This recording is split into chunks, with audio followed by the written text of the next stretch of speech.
Hello, everybody. We're here at Otakon 2023. It's Najee here of Big O Belt Media. And I am with a face that you may have seen on my photography page, but I absolutely wanted to take some time to really sit back and get back to know her. So please introduce yourself, your handle, and let's talk about what you are cosplaying today. Hi, everybody. I am Livicole Cosplay, or just you can call me Liv or Livy. Today I am cosplaying Sorceress Ultimecia from Final Fantasy VIII. Let's talk about just, first of all, and I know it's a question you probably hear a lot, but Otakon is a very special con to me. I always attested this being one of the most organized conventions, and I do feel like a word that a lot of people don't credit it as is one of the safest conventions. And when you are a cosplayer, it sometimes can be a very dangerous space, whether it's by other patrons that attends or just because of spacing. Because when there's too many people, it's really hard to maneuver, and all that work you put in quickly gets damaged. And so when I see you around, which you always show up to play. Like you listen, it's hard to not see you when you come around. Some of the best Final Fantasy cosplays. But for you, what is it about Otakon? Why is this your destination, especially in July, a super competitive month of conventions? But why Otakon for you? Otakon is honestly one of my favorite conventions, and it has been since the first year I came here, which wasn't too long ago. But I love the location. First of all, there's so many amazing photo shoot areas. There's so many good locations, not only in the convention center, but in the surrounding hotels and just the surrounding parks. So a lot of good cosplay potential. But yeah, I've just always had a good time. I've never ever ran into a problem with anybody, like staff or attendee wise. Everybody's always been very respectful. Even if people want to take some pictures with me that are a little out of the ordinary, they ask first, you know, like, so yeah, I've always had a great time at Otakon. That's amazing. That's amazing. And obviously with Otakon being your destination each and every year, what's the trigger in your head when you know it's time to start the craft, when you know it's start to put in the work so that you're not con country at the last minute? Well, I am a procrastinator. I am definitely a con cruncher. Yeah. So I started this costume about 3 weeks ago. What? Yes. Oh my God. So just, when it's at like the month mark, I'm like, should probably get on that. I did want to make 2 costumes this year, but I just recently started a new job as well. So, just the timing of it all, I was only able to crunch out the one. Yeah. But yeah, I'm a big procrastinator. And just so folks can get a glimpse of your past at Otakon, what have been some of your previous cosplays that you've done? So last year, I probably did one of my biggest cosplays. I did Titania from Final Fantasy XIV. So I had like a wingspan of about like 6 to 7 feet. That was pretty tough. Yeah. Before that, yeah, I feel like Otakon is my Final Fantasy go-to. I don't know why. I did General Beatrix from Final Fantasy IX, Princess Garnet from Final Fantasy IX. Ooh, I'm trying to think before that. I know I did Heirs of Scarlet from Fairy Tale. Okay. Yeah, it's been a while. in the space with cosplay, where obviously you do the hard work and you want to share it with your friends, family, kids. Has Square Enix taken a look at your craft yet? Have they done any reaching out or any reposting of your work? How's that been? No, I don't believe they have yet. I haven't seen a share yet. Okay. But yeah, I mean, I'm constantly tagging them. Obviously, a huge fan. Right. That's the dream one day. Right. And oddly enough, Otakon also loves some Final Fantasy because they continue to bring voice actors from the game. There's a huge presence from Final Fantasy 14 here this year. So yeah, we got to collectively, folks, my family, my friends, supporters, please make sure that you tag them so they can see this, because she does amazing work. And I think with such a kind soul and very approachable. And honestly, if I was a cosplayer, I'd be a little bit timid, because I'm like, I work really hard. I want to be people close to me.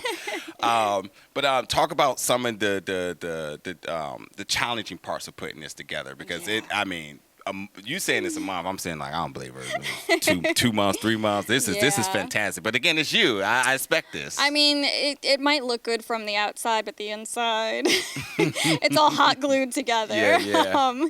But no, I mean, Challenging wise, I would say the headpiece definitely took me the longest. I'm not very good with like wig work. Yeah. So that was definitely a toughie.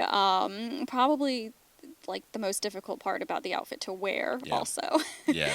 But yeah, I just wigs. Yeah. I don't know anything about it, but I do know one thing. Whenever I do see convention posts or groups, it's always the wig everyone's asking for. Either they need wig support, they just flat out need a wig, Yeah.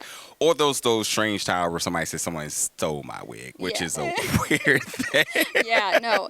Wig work to me is like something that is just like you have cosplay and then you have wig work. Like Yeah. it's they go hand in hand, but Yeah. it's an entirely different skill set. Yeah. And there's some people that are just so amazing at Yeah, it. yeah. I mean, it looks fantastic. It's hard Thank for me you. to even sit here and be like, what are you talking about? It's perfect. Thank you. I want to get a couple of more questions in really quick. Again, the biggest question is, what beyond wanting to come to cosplay, why did you get into cosplay? And then where did your love for Final Fantasy come from? So, cosplay first. I first cosplayed at New York Comic Con probably about like 9-10 years ago, I want to say now. Okay. It was just the first convention that I was going to, and I was like, well, I know everybody dresses up, so I have to dress up. And of course, I was always big on Halloween. I always made my own costumes for Halloween and stuff. But yeah, so I was like, I got to do this. I gotta go along with what everybody else is doing. And then I made Psylocke from X-Men. And when I went, it was just such an amazing feeling, like just being in the costume, like emulating the character, having people come up to you and be like, can I get your picture? It was just like, this is amazing. So I just like immediately fell in love with it. Yeah. Final Fantasy was I don't want to say one of the first games that I played. Sorry. One of the first games that I played growing up was Final Fantasy VIII. Yeah. Yeah. Squall. Yeah, there you So go. it's always had like a special place in my heart. Like I grew up with my dad playing like the original Legend of Zelda and things like that on the Nintendo. But like Final Fantasy VIII was like the first game that was like, oh my God. Yeah. Yeah. So it definitely has a special place in my heart, and it's just what I've been playing ever since. Yeah. Oddly enough, like I got into Final Fantasy, and I wish I could actually tell this guy. There was a older guy, a couple of houses down from me. He's like my cousin's age. Me and my cousin were raised like brothers, and we used to go outside and play basketball. And one day he invited me in to watch him play Final Fantasy, which is like the weirdest thing. Because like there's nothing fun really about watching somebody play, but since then it's just been locked in my head, Yeah. and I never looked back. And I think my first might have been 6, and then 6, 7. 8, 9, 10. Yeah. Went back and played some of the previous, Yeah. and then Same. here Yeah. I'm struggling to get in some It's hours funny for 16. you say that because I actually, the first time I played Final Fantasy VIII, I made my sister play it while I watched because I was very young. Yeah, yeah. And there was the part, like, kind of in the beginning where there's that, like, giant robotic spider. Yeah. So I made my sister play it the first time, and I probably played it, like, 20 times Yeah. since. But, yeah, I definitely watched. Yeah, that's funny. And behind every good cosplayer, there's always a team, whether it's a crafting team, whether it's more support, whether it is somebody that has to aid you through conventions. The people that may need to be there, or extra hands in case Yes. a repair is needed. Could you talk about your team and the folks that really got you to this point? Yeah, I mean, of course, my mother. My mother comes with me to almost every Otakon. Yeah. She loves Otakon as well, and she's a huge help, just following me around, making sure everything's in place. Yeah. Yeah. My husband also comes with me to a lot of other conventions. He's my handler at things like KatsuCon. Okay. So he's a huge help as well. And then, yeah, just like my friends and my family that just support on the sidelines, like just commenting on my pictures like, slay. Yeah.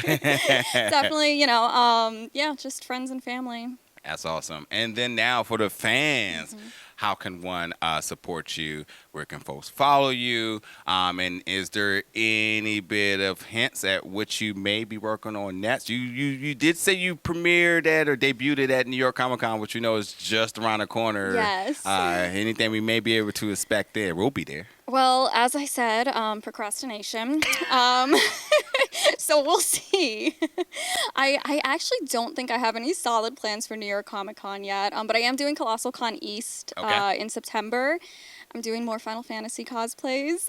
So I'm doing a few of like the dress sphere outfits from Final Fantasy X too. So yes. like Berserker Yuna, possibly Lady Luck Riku.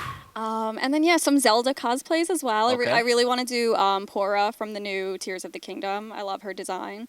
So that's on the list. I love that. If I may add, if I can just kind of do the math here, it seems like beyond just cosplay, like really bringing you alive, the inspiration also is like really your beginnings, like what really got you into it. So you like almost paying like homage to yourself in terms of like the child you, and you're bringing that along, which is fantastic. That's why I come to cons. I never want to grow up, even though the bills don't care. But I always like to exist in the things that kept me happy when I was younger. Exactly. Cosplay is such an expensive hobby, but also a very time consuming and sometimes frustrating hobby. Yeah. So I feel like if I'm going to make a costume, if I'm going to put that much effort into it, I like for it to be something that I'm very passionate about. Yes. I love that. I love that. You are an amazing person. Thank and if I have to throw a wish in there, I would love to see you bring in just probably from 15 as well too. Shiva, just go full blown ice queen. Just come in here and kill it. Shiva's one of those dreams. Okay. Maybe one day, but there's so many different designs of her that I love, so I would love to. I can see you doing something crazy, having Shiva, then having like the mini ones around on the dress. Oh my God, I know. I like the Final Fantasy X Shiva design too. I love that one. Yes, 10 is my favorite, so I'm right here with you. I love 10. Well, Liv, thank you so much for your time. I hope you have an amazing rest of your Otakon, and we'll be seeing you at New York. Yes. Thank you. I